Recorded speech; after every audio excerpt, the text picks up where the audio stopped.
What is up, my beautiful followers? I'm so excited to show you this installation. We did a hair topper for the first time, and I am so excited to show you the before and after. A little background, this is not due to extension damage, okay, or color damage. My client had cancer. She battled with chemo. She has had these problems with her hair for a very long time.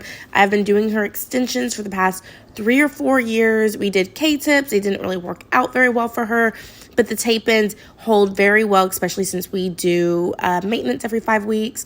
But today's the first day we did a hair topper. So the hair topper is from Hair Talk USA. You can see it in the video. Super lightweight, really comfortable to the scalp. I've done a couple of videos on these. But basically it has this loop through the actual hair piece. You get a looper, you pull it through, and then it has little tape adhesives, almost like a tape in, that you would adhere her hair to the hairpiece with. It holds very well. I have my clients come in from maintenance every 3 weeks. We remove it, give them a fresh shampoo, and then reinstall.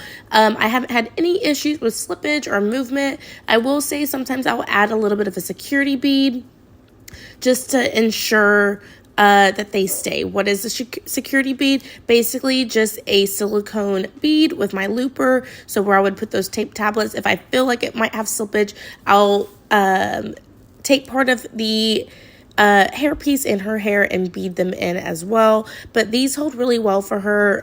So if you want a video on how I do that, I can show y'all. But usually just the tape and adhesives are strong enough to hold, especially if they're using the right products, no oils, no heavy products on the hair, the right sulfate-free shampoo. I just go with the Mica and I don't have a problem with it. But you can see me, it's that easy. You pull the hair through and you secure it, and then you can see how the hairpiece lays. Now, of course, I'm not just going to put this hairpiece in because she does like long hair. So we go in with our invisible tapes. So I make sure that the sections have enough hair. So how I make sure is I lay the tape in straight down so it can pick up all the hairs that it needs to, not too close to the scalp so you don't have any tension. You don't want tension alopecia.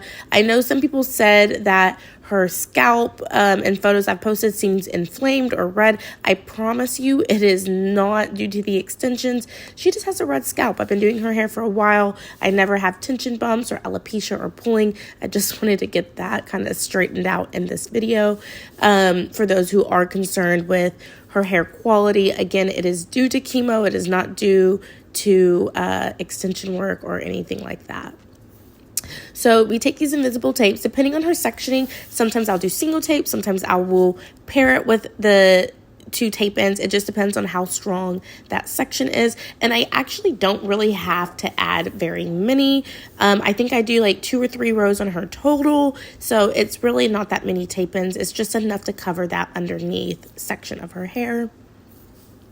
And then I put them pretty close together, so if her hair splits, it just looks like normal hair. And then this is me custom blending them. I did go in and add low lights that I didn't get on video, but I just used 900 from Schwarzkopf, and we left them in for 10 minutes. The extensions did take a little bit splotchy, but you can't really tell, especially whenever she goes and gives it a good shampoo or 2.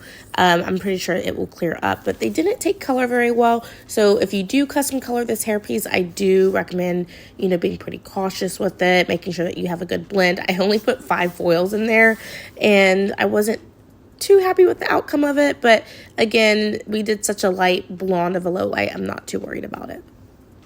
So this is me kind of custom blending them, making sure that it's not too blunt. The hairpiece does come off a little bit blunt, so I made sure that we kind of softened it. And then this is me kind of showing y'all what it looks like if the wind were to blow or move around. You can see it looks like real hair. Now, people will ask me, why not wigs? My client has a very active lifestyle. Wigs, you have to make sure that they're secure. They can get itchy. The client kind of has to maintain them at home. This is a really good way that the client feels like she has her own hair, and she doesn't have to maintain it. Like, this is going to work and play like her real hair.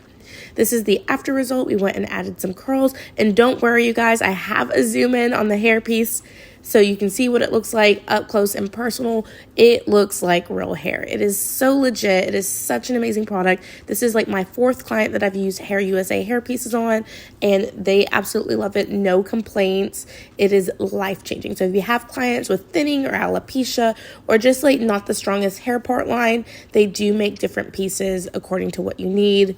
Here is that close-up. It looks just like a scalp. It is breathable. You can shampoo as normal, style as normal, and it just blends in with her natural.